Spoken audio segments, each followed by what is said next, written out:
नमस्कार। मैं धनंजय शुक्ल। भारत का स्वरूप सर्वे भवन्तु सुखिनः बनाने वाले राष्ट्र नायकों की कभी कमी नहीं रही है। हर वर्ग, जाति और धर्म से ऊपर उठकर यहाँ मानवता के रक्षक पैदा हुए और समय समय पर उन्होंने विश्व को शांति, सद्भाव का संदेश दिया। आज हम एक ऐसे ही शख्सियत को चर्चा करने वाले हैं आपसे। नाम है इकबाल। इकबाल अंसारी। जी हाँ, श्री राम जन्मभूमि बाबरी मस्जिद विवाद के वादी। हामिद अंसारी को आप जानते होंगे। उनकी मृत्यु के बाद उनके पुत्र इकबाल अंसारी को वादी बनाया गया। वो इस मुकदमे के प्रमुख वादी थे। इकबाल ने एक लंबा समय देखा था सांप्रदायिक दंगों का। मुकदमे की विभीषिका क्या होती है, सांप्रदायिक दंगा क्या होता है, वो दर्द क्या होता है, जिसने सहा है उससे पूछिए। फिलहाल इकबाल आज सम्मानित व्यक्ति हैं, अयोध्या के वासी हैं और निहायत ही आम व्यक्ति हैं। लेकिन क्या आपको मालूम है, आज उनकी चर्चा वैश्विक है। उन्होंने सर्वे भवन्तु सुखिनः को सार्थक किया है। इकबाल अंसारी ने अभी हाल ही में एक समाचार पत्रों को साक्षात्कार दिया और उसमें कहा कि ये जो 5 एकड़ भूमि सरकार हमको दे रही है मस्जिद के लिए, मेरी बिल्कुल इच्छा नहीं है कि इसमें मस्जिद बने। इसमें खेती हो और इस खेती से जो अन्न पैदा हो उससे हर धर्म के लोगों का पेट भरे। ये होती है मानवता, इसे मनुष्यता कहते हैं। तो आप अब जान ही गए होंगे कि इकबाल अंसारी कैसे विचार वाले व्यक्ति हैं और इन्हीं विचारों के कारण अयोध्या नगरी में उनके जैसे ही आप प्रवेश करेंगे, पहला ही घर इकबाल अंसारी का है। यह कितने सौभाग्य की बात है कि हर तीर्थयात्रियों का स्वागत करने के लिए उनका घर, उनके दरवाजे खुले हुए हैं। 5 अगस्त 2020 को राम मंदिर का जब शिलान्यास हुआ तो उसमें इकबाल अंसारी उपस्थित थे। 30 दिसंबर को जब प्रधानमंत्री जी आए और तमाम विकास कार्यों का उद्घाटन किया तो उस समय भी उनको स्वागत पंक्ति में खड़ा किया गया था। यह एक सम्मान आम नागरिक का अपने आप में बहुत बड़ी बात है।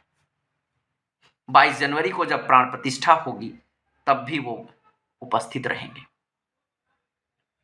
आज no doubt Iqbal Ansari hero हैं और वो व्यक्ति जो आम आदमी है, न किसी पद पर, न किसी लोभ में, न किसी लालच, कोई स्वेच्छाचारी नहीं, बस अपने विचार और कर्तव्यों के पूते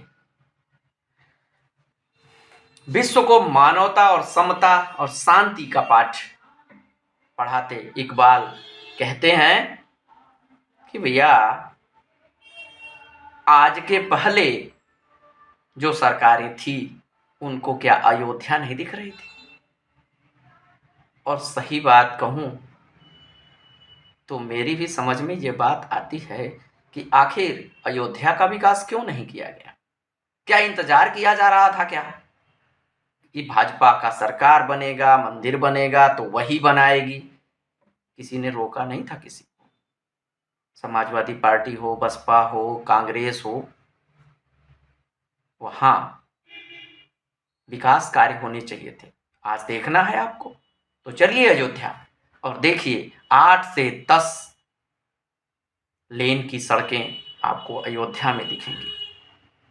जो लोग अस्पतालों की बात कर रहे हैं कि अस्पताल बनने चाहिए, चलिए देखिए अयोध्या में मेडिकल कॉलेज बने हैं, एयरपोर्ट बना है, सुपर स्पेशलिटी बस स्टेशन, और रेलवे स्टेशन आपको मिलेंगे। नगर का विस्तार हो रहा है। क्या चाहिए आपको? अब इसमें तो मैं सरकार को दोष नहीं दूंगा, और भारतीय जनता पार्टी का तो एजेंडा रहा है राम मंदिर, वो कैसे छोड़ दें। और बात आती है कि धर्माचार्य नाराज हैं, वो धर्म की बात है, वो धर्म शास्त्रियों के शास्त्रार्थ की बात है। प्रधानमंत्री जी 22 जनवरी को प्राण प्रतिष्ठा करेंगे। यह उनके लिए अनिवार्य शर्त है, क्योंकि 2024 में चुनाव है और राजनीतिक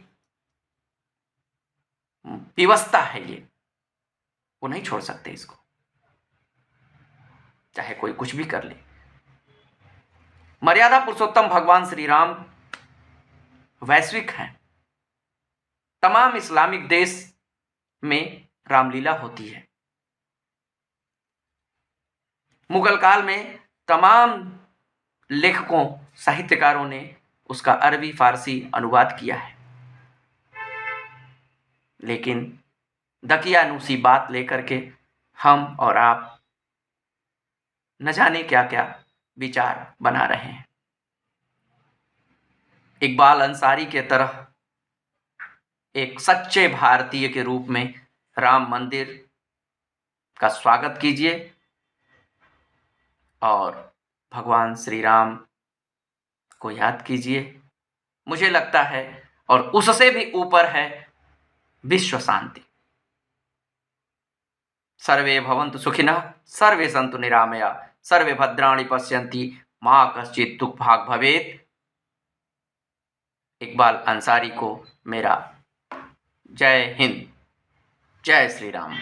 आपको मेरी ये जानकारी या ये वाकया कैसा लगा, मुझे कमेंट सेक्शन में ज़रूर बताइएगा। फिलहाल लाइक कीजिए, सब्सक्राइब कीजिए, चैनल को आगे बढ़ाइए और हमें सपोर्ट कीजिए। धन्यवाद।